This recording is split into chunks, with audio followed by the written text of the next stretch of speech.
Hello everybody, I have a really exciting video for you today. So, Rainbow Six Siege is about to come out with its Year 3 updates, starting with Operation Chimera, which can bring 2 new operators to the game, and a ton of other things, changes into the game. Oh, no, none of that matters. Why?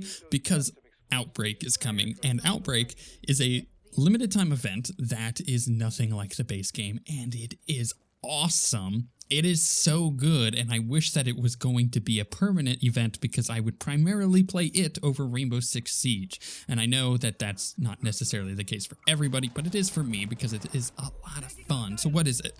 It's an event that is going to run from March 6th when the patch comes out. This is the test server in the background, so things are subject to change. Just keep that in mind. Not by much because there's not a whole lot of time left, but just in case you see any bugs or anything like that. So it runs from the 6th to April 3rd, which is not a lot of time, but essentially it is this limited time event that has like cool cosmetic stuff that you can get for all of your characters, and it is its own gameplay mode. It's actually kind of fascinating because why would they only have something that has this much effort put into it? This is like its own little game and only run it for a month. I have a feeling it's going to be back, and especially if people like it, probably may not go anywhere. We'll see how that ends up happening. So how does this mode work? What is it? Well, there are 3 maps, and each time you queue up, you're going to get a random map out of those. Each of those are maps with different stages in them. It's fairly long if you want to go from start to finish. It's about 30 minutes, and it is unique each time. You know, there's different kind of things that you'll be doing each time you queue up into those maps. Maps have different objectives and stuff. So going through, you can play as certain operators, both defense and offense operators together, which is unique. That's the first time that we've ever been able to do that. You can play as the 2 new operators, which are Finka and Lion. I'll kind of talk about them in a little bit in some tiny bits of detail because I'm going to do a whole other video on Operation Chimera and how they work within the multiplayer.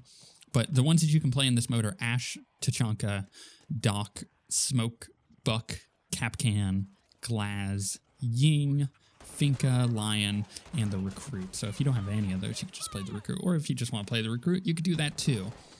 So with that said, you've got these characters that are both offense and defense characters that you can play together.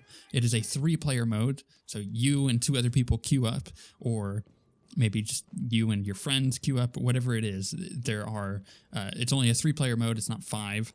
It kind of is nice because it keeps some of the chaos down and it makes it a little bit more intense, which is needed for this mode. I'll talk about that in a minute too. And then outside of that, there are 2 versions of it. There is like the standard and then the like really hard mode. Standard mode means that friendly fire is turned off, which is really nice. Whereas the hard mode, the friendly fire is not turned off, and there are a lot more enemies, and it is difficult. It's really difficult. So what happens here is you spawn in and you have an objective. You have to go do your objective. Again, that's based on the map and it's different. So you just get ready for a little bit of variance there. And you go and you do that objective, and then you continue on through the map. The maps are huge. It's bigger than any map that they've created in the game, which is why I suggested it probably will come back at some point because they put a lot of effort into this. And you're going through these different stages, and at one point, you'll kind of get to the end of a map and it will load you through to another one. Like, it is a multi-processed thing that, again, takes about 30 minutes. It's not a short little gameplay mode. It's not a mini game. It's like a full-on game in its own. And when you do this, each time you're doing new stuff, you are, you know, like I said earlier, you're picking up bombs, you're placing bombs and you're defending them, you're finding people, you're protecting those people, you're escorting those people out, you're clearing areas of all these enemies, of which there are a lot of different enemy types, and you're having to be very careful. Sometimes you'll have to, when you're defending, you'll have to go and put defenses down in a building. So you get like reinforcements that you can put up real quick and you can kind of plan your defense, which is really cool, really fun. And then on the offensive side of things, you're really just trying to kill all these like endless zombies that are coming. And all of your abilities that you have as your operators still work in this mode. So for instance, Finka and Lion are really good for this. Lion's ability, he can kind of spot any moving enemies which is really good, obviously, if you're trying to figure out where all these things are coming from. Finka's ability, she can pretty much has like an AoE buff on the entire team. It's like a bloodlust, if you can think of it that way. It makes it so you shoot faster, you shoot more accurately, you have a burst of temporary HP, and it'll get anybody up that is currently down. So like both of their abilities are really good for this, but then you also have like Smoke, for instance, who can take out a large group of these enemies by throwing his smoke down. Ash can use her crazy like grenade thing on some of the bigger enemies, which is nice. So there's a lot of different gameplay styles and stuff that you can do here. And obviously Tachanka's a good fit because he has the like turret that he can put down, just sit in it, take out a ton of enemies. So you can combine the different operators in such a way that you're going to be strong no matter what objectives you get in this gameplay mode. And I like that a lot. For something that is a limited time event, you're not expecting a lot of depth to it, but this has a crazy amount of depth to it and a crazy amount of replayability because of just all of the different weird things that happen in it. So what are the enemies you have? You have the grunts, which are your typical things that you see me shooting. They run and attack you. They're nothing special. Then you have the breachers. They blow up.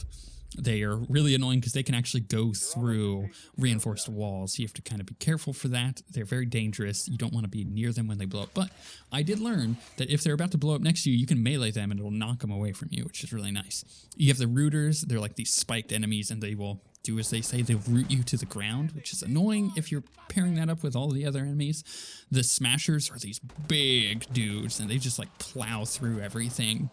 They'll do a ton of damage. The only way you can shoot them is hitting them in the back, which is rather annoying. But if you're playing with a organized group of 2 other people, you can actually kind of coordinate, like baiting him to a certain place or to a certain person, so that way you can shoot him in the back. And then you have the Apex, which is really annoying. They essentially just...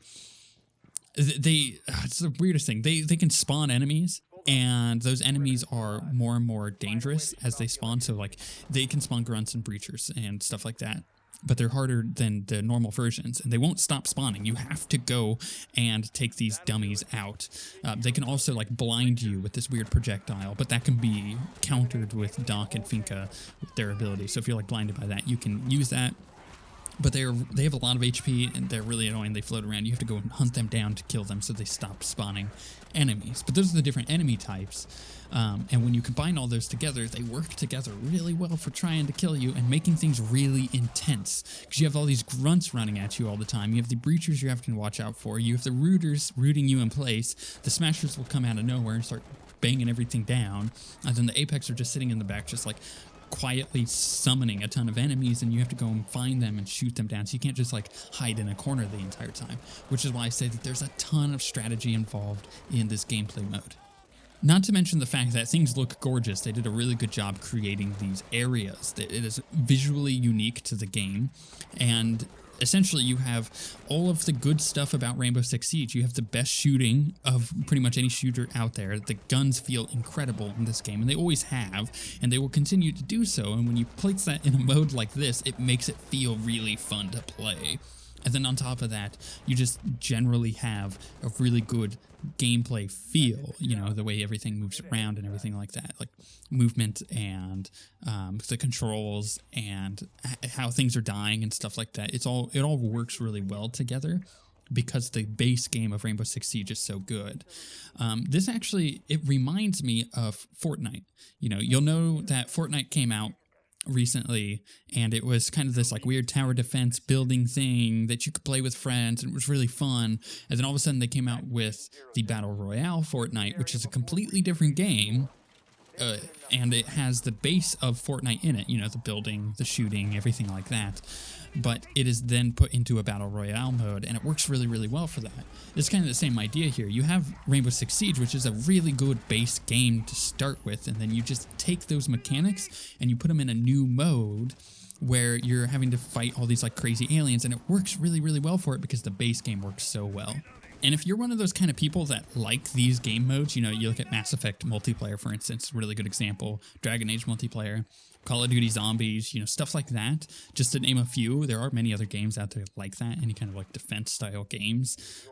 Then you will love this mode. It is like the best example of those gameplay modes because it is put in such a good base. and it's executed very, very well, and I think that's a really important thing to mention. So if you're into those kind of things, do not miss this. You know, go and pick up like the starter edition at the very least, which is currently on sale as I'm making this video, just to play this mode, because I'm pretty sure it's going to be back. I'm almost guaranteeing it'll be back because of how fun it is. People are going to be clamoring for it. And it's even at the point where personally, a person who does enjoy Siege and has been playing a lot of it lately, almost prefers this over the standard Siege gameplay. It might get old very quickly. You know, it is got that repetitive gameplay as most of these kind of games do. But at the same time, if they actually add more content for this, or they come up with different ideas and expand it a little bit more, they're really onto something. And Ubisoft needs to start paying attention to this because it's really freaking good, and I really do enjoy it quite a bit. There are some other things to mention, like the fact that this brings in a lot of cosmetics into the game. There are these Outbreak packs, which you can really only buy with real money, or if you have a certain edition of the game. Though if you own the game, you're going to get a free skin for Ash right off the bat. But pretty much in general, there are these Outbreak packs. There are essentially 50 cosmetic items that you can get if you're not necessarily including the Ash legendary skin, which does come with multiple things like a weapon charm and skins and stuff like that. Weapon skins, her base skin, her helmet, and everything. If you're not including all of that, then there's 50 items. And if you get the packs, you cannot get duplicates. So you can only get the 50 things. After that, you can't get any more packs. You can only buy them with real money, and that's kind of a downside at the moment, because the cosmetic stuff is really cool, but I ain't paying a ton of freaking money to get all of these things. And it's kind of disappointing that, honestly, you are limited to essentially paying a ton of money if you really want all 50 cosmetic items, because some of them are cool, others of them aren't, you know. Lots of yellow, like, biohazard stuff, which is, it's honestly really cool looking stuff.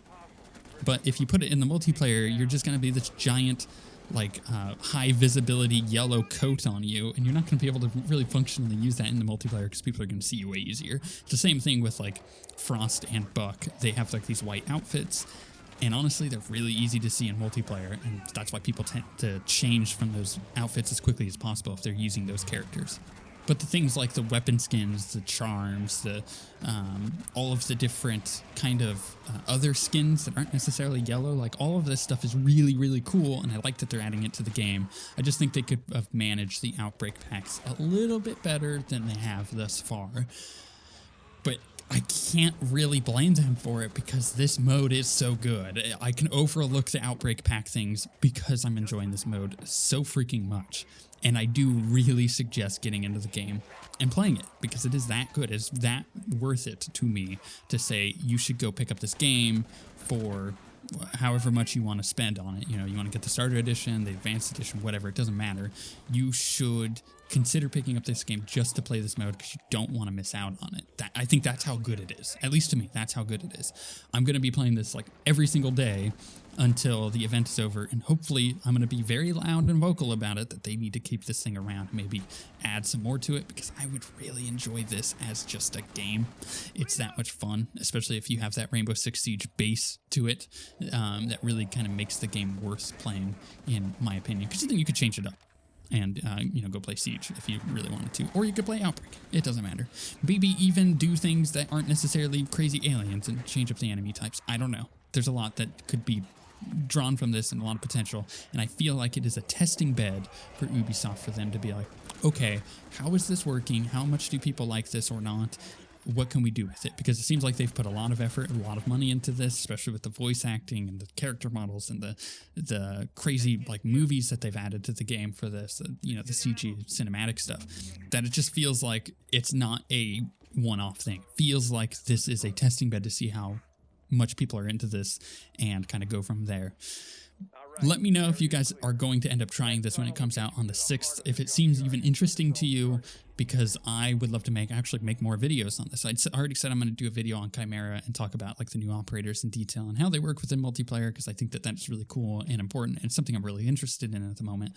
But I want to know if this is something that you guys are interested in. Do you want to see more of this? Because I would totally do more content on this stuff because it's really freaking cool. And like I said before, I want to be very loud and vocal to Ubisoft to tell them to make more of this. But with all of that being said, we shall see you guys next time.